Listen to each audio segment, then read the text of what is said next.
Good morning, guys. Good morning. Welcome back to the Hopeful and Victory channel. This is Dusty Lion. Thank you. Thank you. Thank you. Thank you for the applause. Thank you guys for all the support that you guys have been giving this week. Feedback as far as what I can do to make this channel more entertaining as well as educational and fun for you to watch. So thank you for your feedback. I'm always open to that. I love it. But let me go and just start you off with I'm not feeling the best. I'm feeling a little bit under the weather.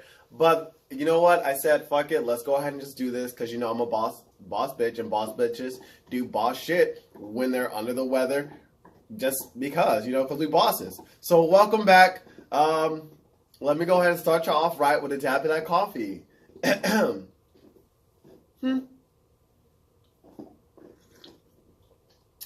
Yes, today is Friday. Happy Friday, guys. So today is going to be such a crucial, really important episode. Only because I decided to just make it just me without a special guest.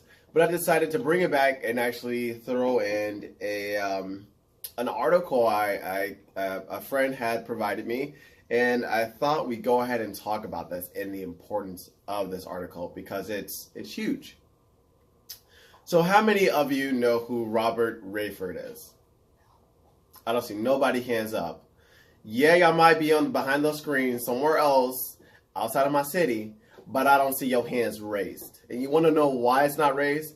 Because no one really knows who Robert Rayford is. So let me go ahead and give you a little history on who this young man was and why he's so important and why we're going to emphasize the importance of his story and why it's so prevalent today. It's mind-blowing. So we'll let that sit a little bit, okay? We're going to let that sit.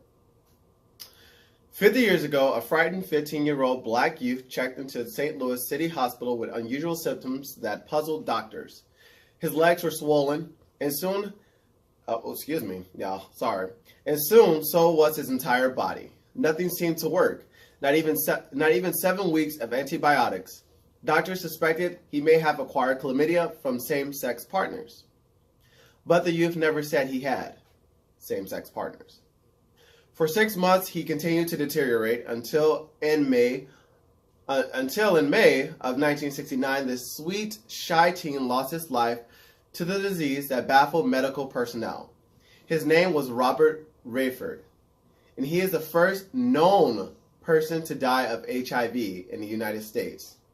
He died just 1 month before the Stonewall riots in June of 1969, led by queer people of color, in which we honor each year with our annual June Pride celebrations. Now, y'all just got double the dose of history there. So let's go ahead and unpack that. Robert was a 15-year-old teenager who was sick. No one knew what his symptoms were. Of course, science and medicine technology wasn't that advanced like it was today.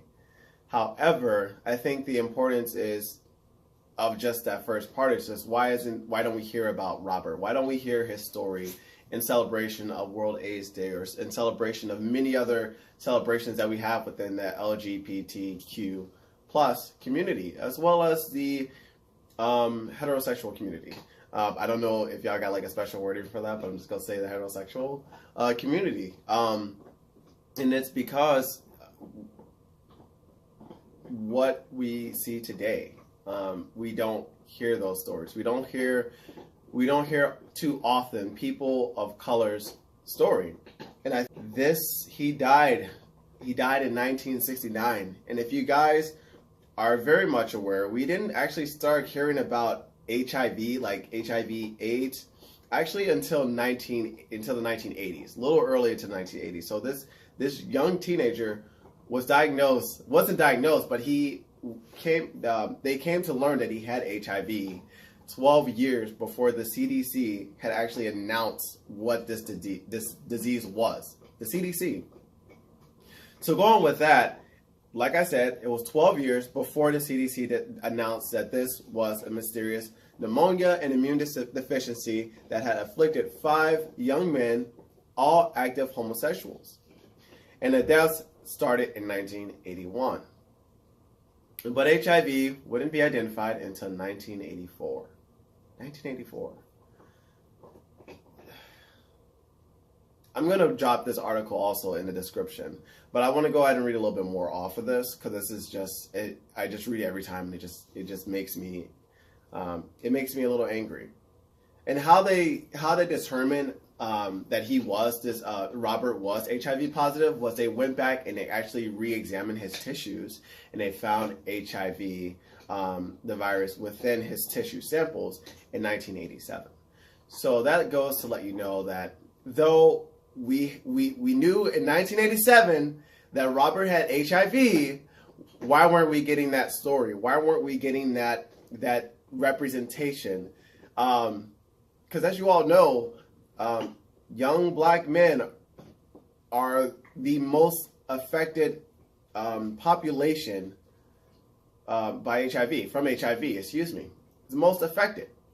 I'm going to go even into more description of this, and I think this episode needs to be very much tailored to young black men and their stories because it is crucially important, and it is crucial because the CDC predicts by what's 2018, so 2026, they're predicting that I think they said 54%, I think more new cases of young black men being affected by HIV. That is huge. That's huge. And if you take that huge percent and you look at what out of the entire population in America, black women and men, what is the percentage that they make up in America? And I actually have that number here that I'm going to get to. But I'm just sorry, I'm getting ahead of myself.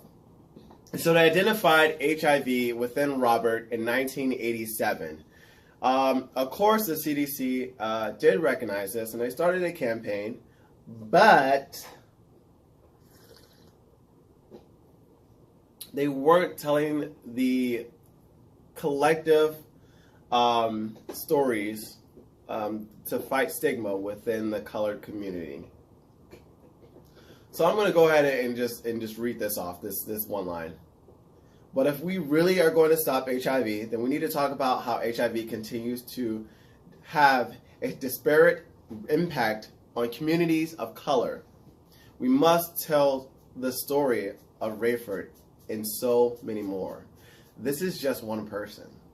There may be so many other individuals of color whose story has such a compelling impact on today's society, today's stigma, why we see HIV within the black community, why we see HIV within just in general within the populations as such a negative stigma. And I think it in a sense roots back to this. It's because when we first found out about HIV, we saw all these movies, we saw these magazines, we saw all these depictions of HIV just being this grotesque like disease. Like yesterday when I was talking with Derek, he said that it was depicted as a zombie disease that amongst the gay men, and that these gay men are going to be zombies and come after you and like try to transmit the virus to you. And I think we didn't do enough homework. We didn't do enough educating when it first appeared, and because of that, it has now been rooted in our history, as well as rooted into people into believing and also sharing that HIV is a disease that gay men just want to share and kill people off because they're zombies, or even just it's just a stigma that, you know, this is a bad disease. It's because of their lifestyle. It's because of the choices that they make of who they are. And we all know that's not true. But there are people still out there who believe that otherwise.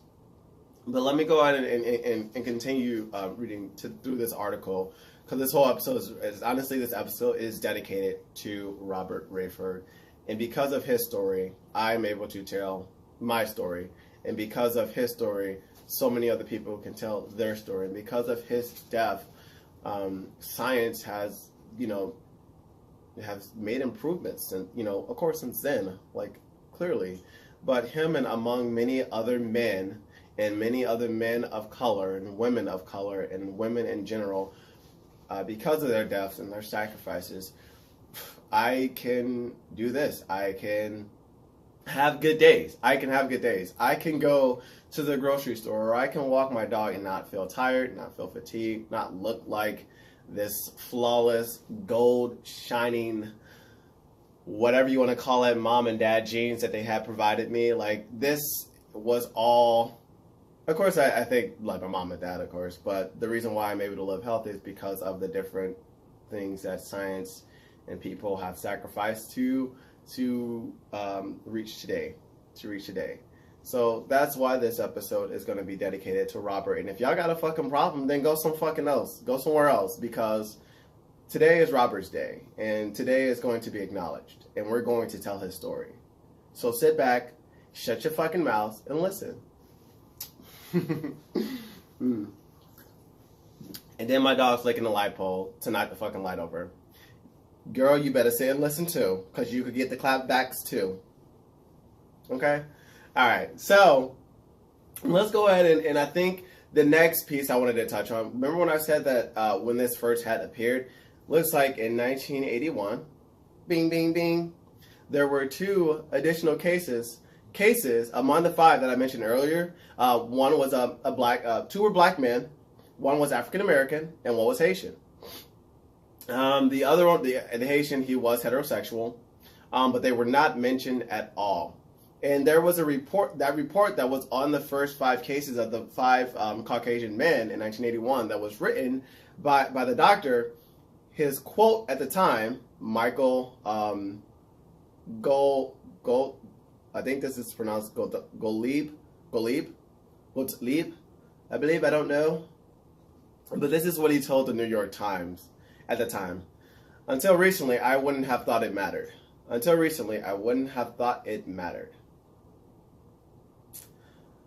So let's go ahead and continue on this breaking the stigma. Like, this is the United States, trying to break the stigma of HIV and what it is, right? Like, but we're telling it in a whitewashing perspective. We're not telling the stories of people of color. And I think that's important because of the reasons why we're being impacted today. Of course, there are a lot of other things that are taken into play as to why the black population is heavily affected by HIV, but I'm going to focus on just this, because when we don't tell those stories, we're not educating the audience. We're not educating everyone. We're just showing that, you know, the focus is on these specific groups of race or specific groups of individuals. When you don't tell the story of someone of color, people of color, then will take that information or take that non-representation and internalize it, because the only thing we're getting is the movies, the films, the magazines, the culture of HIV being some sort of zombie apocalypse that is for gay men who choose to want to like kill other people by sharing this disease. And when we only have access to just that piece of entertainment, and we don't have the education side of the things, and our stories are within there, but our stories are within this side, like, why do you think people have the perspective that they do today? And it's so hard to break stigma today. It's because we weren't doing the right things to begin with. But anyways, I'm going to go back to this. So, let's see. So I'm not sure if you guys do know Patient Zero. But I'll go ahead and read out this little quick synopsis, because I don't have enough knowledge on my end. I read about him a few times, but I don't have enough to be like, oh, this is da-da-da-da-da. But I'll read this off and it'll give you more idea of what Patient Zero is and the falseness, the incorrect information on it. The face of HIV became a French-Canadian flight attendant, Gaëtan Dugas. This man was vilified in journalist Randy Schultz's book on the initial outbreak, and the band played on. Is the name of the book. Schultz portrayed Dugas as a promiscuous sociopath who spread the virus across the country.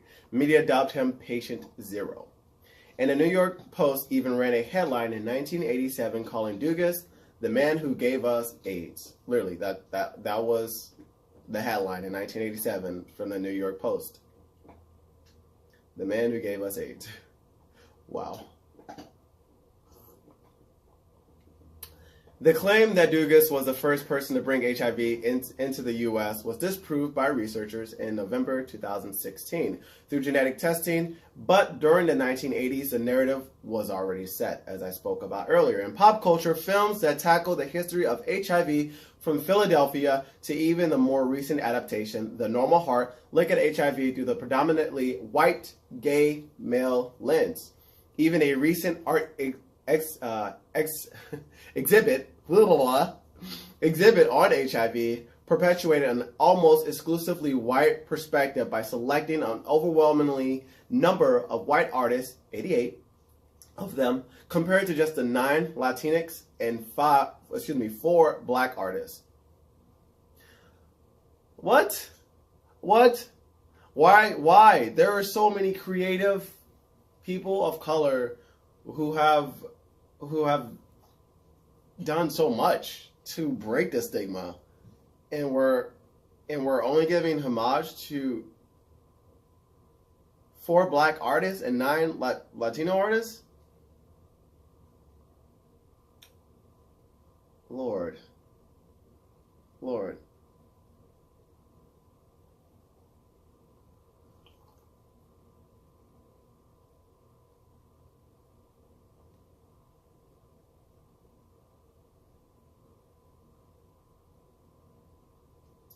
But I think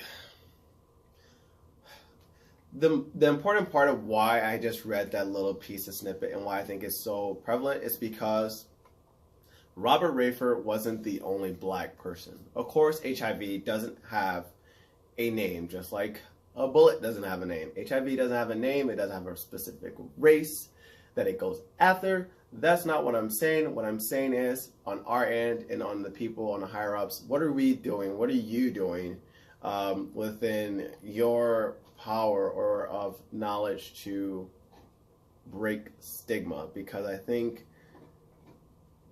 if we don't recognize the many individuals who are not even just black or Latino, who are just white, there's so many other races and cultures out there that were affected by HIV, but we don't hear those stories. Just name a person that you know through the books of history or through the time of history that was that lost their life to HIV, but also made an impact on breaking the stigma with HIV, or even just lost their life to HIV.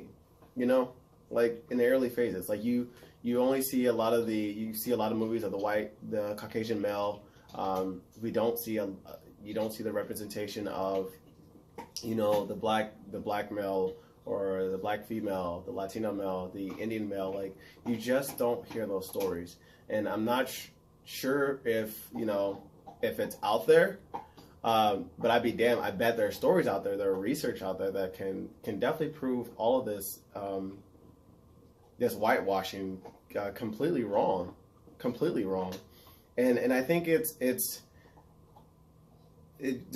I think all of that plays into a great story of that, of today. I'm going to read off some numbers to y'all, because why I say I think it's important that we start talking about HIV and we start talking about AIDS, because AIDS is no fucking different than HIV. It's just a progressive version of HIV. That is all it is. So if you can't say AIDS and you're just like, AIDS,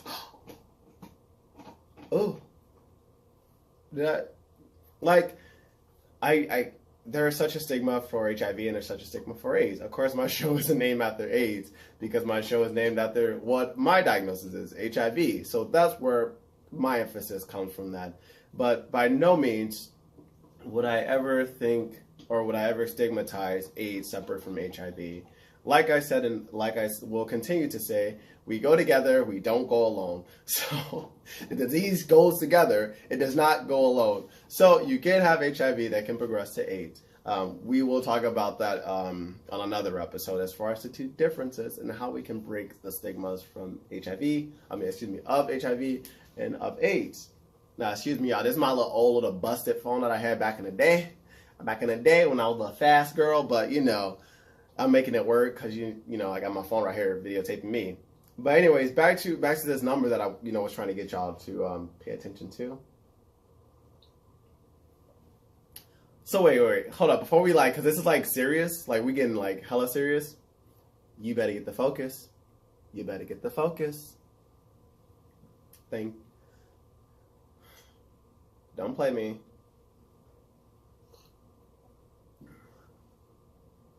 Bitch, I dressed up to impress.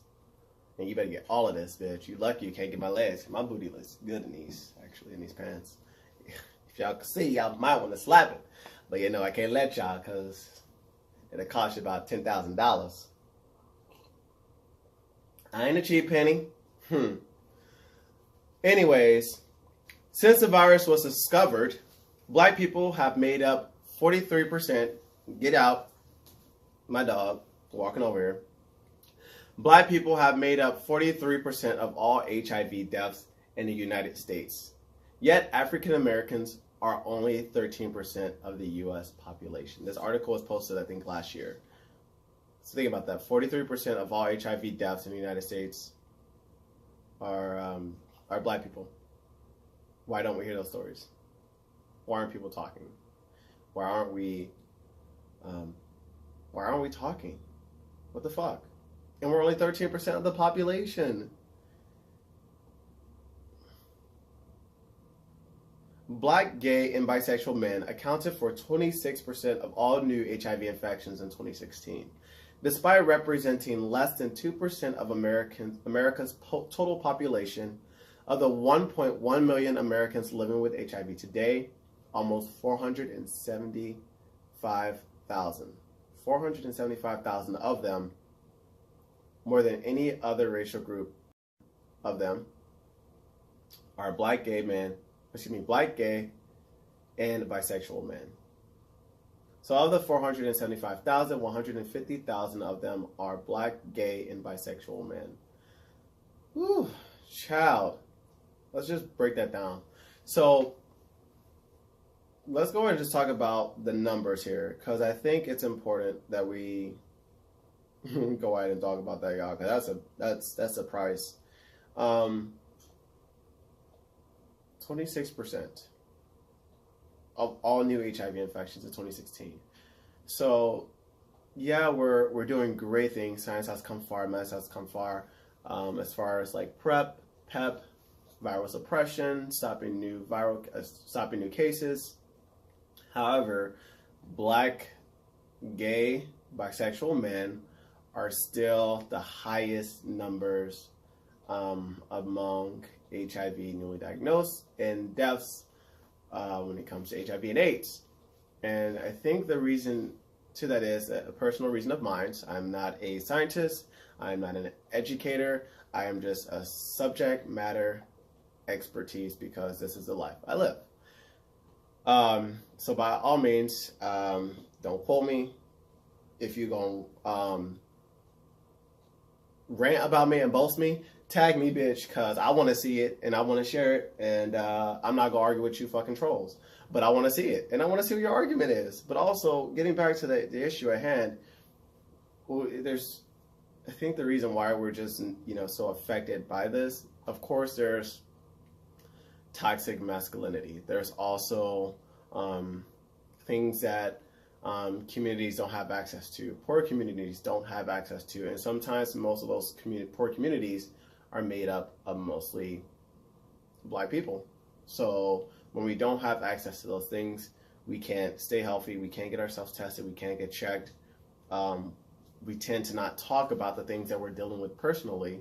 And in a sense, I think they call it a cluster when there is a high number of diagnosis, or not even a high number of diagnosis, but where it's a high number of of exposure for HIV until it becomes a highly congested area of a potential exposure for HIV.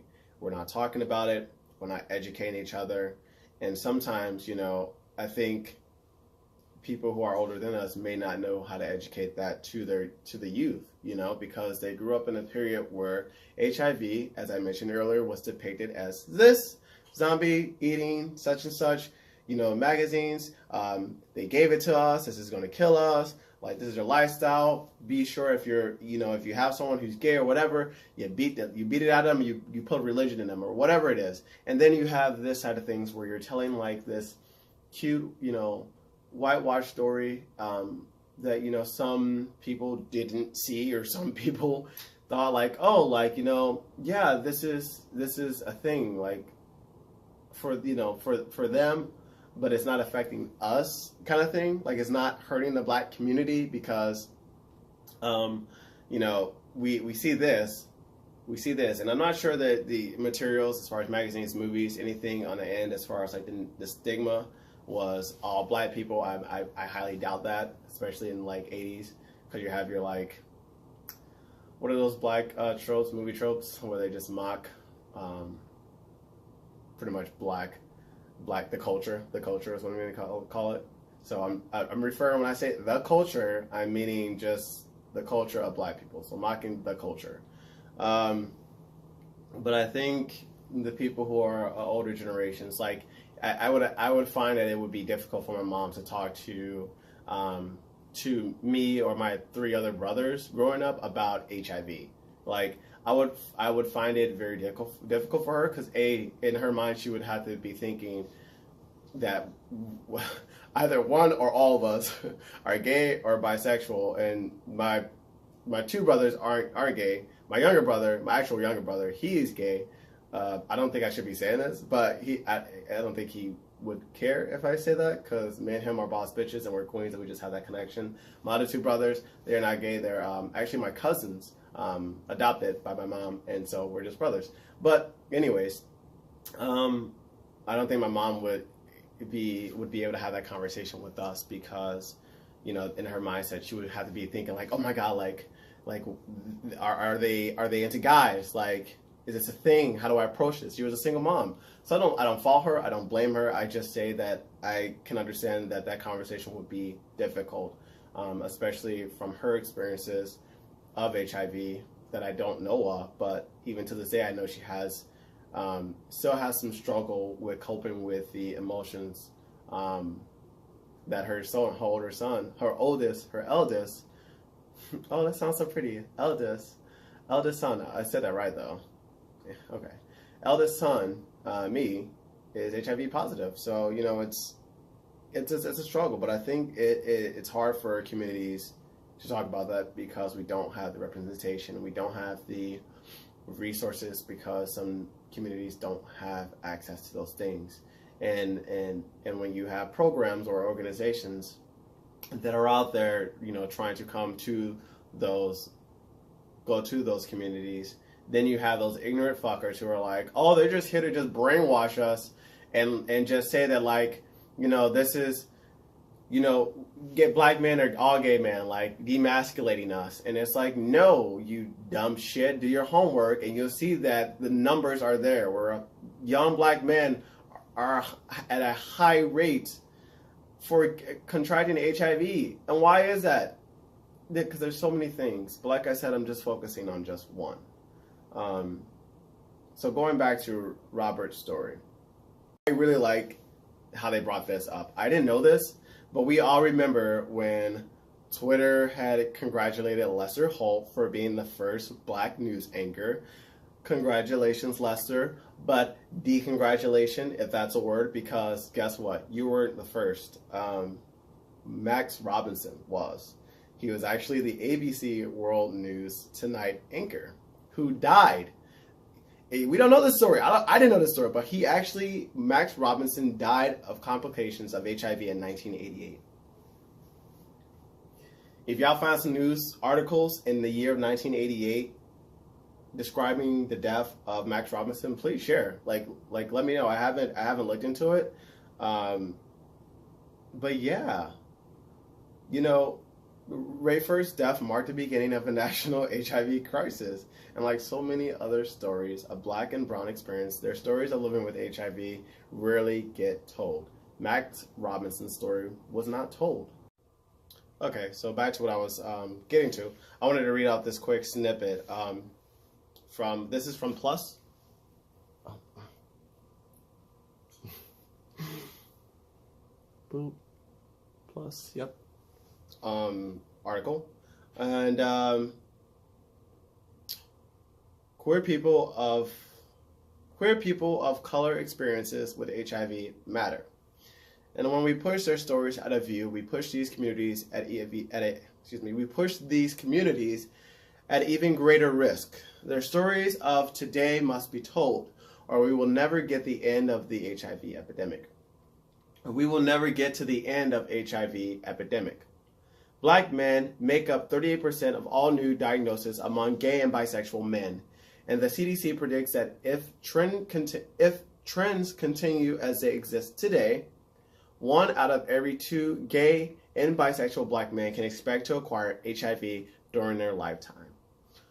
For Latinx, gay, bisexual men, I'm not sure if I'm saying that word, it has an X at the end, but I'm sorry, I'm not ignorant. Latinx, gay, and bisexual men, that figure is 1 of every 4. And perhaps the most disturbing finding by the CDC is their recent estimate that 56% of Black transgender women may already be living with the virus.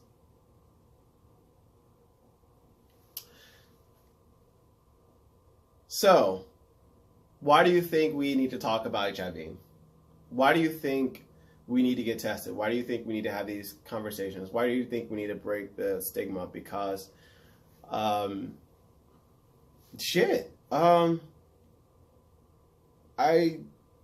would hate to, I'm living healthy with HIV. Yes, I'm gonna live a hopefully healthy life, strong and long life. I'm gonna drink my coffee to that. Cause bitch, this morning I'm feeling like I'm 85 right now. Luna, go get my walker. Go get my walker, girl. I'm gonna be that old man who's just at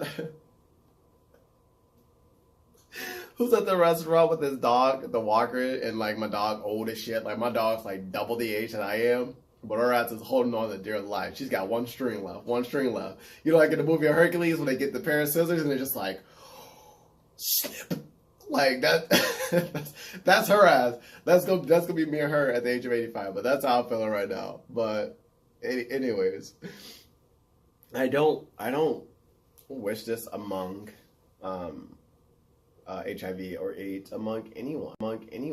I think that's why I feel so compelled to bring my story into what I do today, because what I went through was very difficult, and the only reason why and how I managed to come out of that as strong as I am is because I had such great support. I had resources. I had people who cared about me. I was in a community that had resources, that had access to those resources, and organizations that were reaching out to me to want to help. And when, and in some cases, some people aren't. I hate the word privilege, but some people don't have access to that. I feel like privilege is just another word. I don't think it's necessarily privileged to have those things. I think it was because I was going to school at a university, which I was fucking breaking my back to stay in and attend. So that wasn't privilege, bitch. That was hard work. Just like a lot of other things in my life. And a lot of other things for a lot of other people. But back to the point, I think some people don't have those resources. And I think if they don't have those, then this is where the trend is going to continue. When people like myself, who are young, Black, beautiful, on my damn phone. That's how fabulous I'm feeling right now. Young, Black, beautiful, and handsome. Like, but we don't talk about it. We're not making a change. when we know that it's affecting people like us. Um, like I don't know why. I don't read trends. I don't know why those things are the cases, but I hope that we can change that, because I think I don't want to see one out of every two gay or black men. I don't want to know that one out of two every gay black men or bisexual men are going to acquire HIV some point in their lives. I think that's so heartbreaking. That's so heartbreaking. Like, no, if we can do something to stop that, then let's do it. And what are we going to do to stop it? So I think that that's good information that we needed, that, you know, I think all of you and myself need to know and attack. Jeez.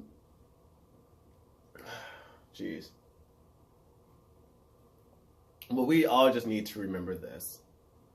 There's whitewashing all around us. And I'm not saying whitewashing that you're doing it, that people, but you know, in your mind, if you have that conversation to yourself, there are a lot of things that are being whitewashed. Important things. I'm not talking about like movies, photos, like interviews. I don't say that's a bad thing, but I'm not talking about those. I'm talking about the things that are affecting people's lives, because we're not hearing our stories. I always say this. I always thought it was hard being HIV positive, and I still think it's hard, but it's gotten easier because I see mentors who are representation. When I see when I first was diagnosed, let me go and start with that.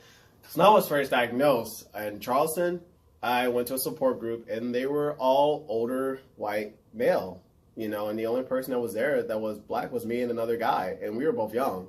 So me and him, we got along, and I got along with the whole group. But like, when you don't see that representation, you feel a little discouraged. You feel a little bit discouraged. And like I said earlier, HIV doesn't have a name, it doesn't have a race. But if you aren't black, you don't know what that means. So you can sit up there and say just what I just said, but I think the most important part is when you see representation, you have hope. When you see representation, you have healing. When you see representation, you have understanding. You have education.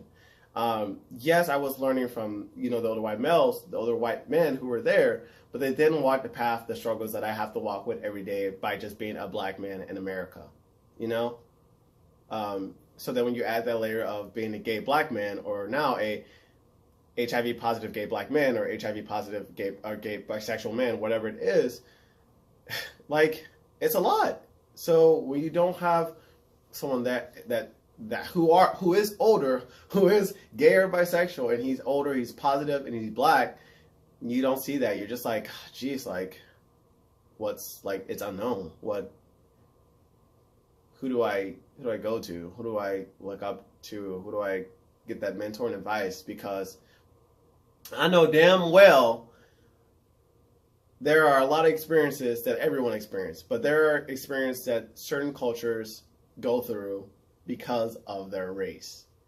And when you're in the barbershop getting your hair cut, and you know the topic of HIV is kind of like talked about, or is kind of mocked, because that, you know, sometimes barbershops can be very masculine or toxic. Depends on where you go. You don't feel accepted. You don't feel open. You don't feel accepted to your culture, to the culture. So that's why it became easier for me, because I started to see older, gay, positive men who were living their best life, and they were good. They looked amazing. And I think because I was seeing that, I felt so much hope, so much healing. I felt okay, because you can do all the research on YouTube and on Google, but it's just, it sometimes isn't enough, you know, to just to read it, but to see it is a whole different thing. So that's why it's important that we talk about the whitewashing of queer experiences, because if we don't have those stories of our are Latino, Latina, black men, black women, Indian men, Indian women, Asian guys, Asian women that are queer, that are positive. We don't have that. What are we telling the next generation? Like, here I am, you know, holding the wheel of fire. Like, you know what I'm saying? Like, but that it doesn't mean anything if I'm in the shadows. I'm not educated. I'm not helping, because that could be someone who's just as young as I am, who's going through the issues that I am just as well. I'm fucking shaking because I'm like talking about this topic. Guys, feel free to read it. It's very good, informational. Get your knowledge on. Get your knowledge on. My hair is looking kind of good today. Actually, I'm having a good hair day. My lining is another thing. Don't look at my lining like, you know, me and my barber. It's hard to do this and then so many other things, because I actually record this actually in the morning before I go to work, which I had to be at work in like 20 minutes. But I do this in the morning because I love to. It's fun, and it's just I love to do it. But I want to read the last bit off to you guys and leave you with this. The Pride Month, remember and consider this. This Pride Month, remember and consider this. The whitewashing of queer experiences isn't just in the narratives we see in HIV, but across media, across all media. Our Pride celebrations and in our organizations. We owe it to everyone who has faced living with and dying from HIV to take part in the struggle to stop the virus, and to do that we need to start talking, get tested, and uplift the stories of LGBTQ plus people of color. If we don't, who will? Okay. Who's gonna do it? Who's gonna do it? Who's gonna do this for me? Like, no, bitch, step out, shine, be beautiful. Bitch, shine bright like a diamond. Like, and that's today's episode. But I want to go ahead and thank y'all for coming here, listening and watching. Next week, we got some really great stuff going on. So next week, I'm teasing just a little bit today. Just about that much. But next week, thank you. Next week, we're going to be teasing, or today I'm teasing what next week is. Next week theme is Friends, Dare, and Education and Games. That was a lot. So Friends, Dares, and Games is next week theme. And what that means is I'm going to be bringing up a few of my friends each day next week, and we're going to be doing like dares that I created in this little jar. We're going to be pulling them out, and we're going to be doing them right here and for you guys. And the point of doing these dares is to not only educate you, but us, and maybe like some truth or whatever, like tea, you know, I'll think about it. But to educate us, but also the primary goal of next week is actually to do a fundraiser. So we're going to be doing a fundraiser for the entire week to possibly raise $1,000 that will be going to Central Illinois Friends directly. It'll go straight to them. They'll profit from us. And then also the announcements of the hoodie. That contract is still being worked on. Payments still being paid on. But hoodies are being made. So stay tuned for that. What was the other one? Yeah, if we manage to raise $1,000 by Friday... Oh jeez, I'm gonna do this, am I? My friends decided to buy me a wig, and they have makeup. They wanna dress me up, but guess what?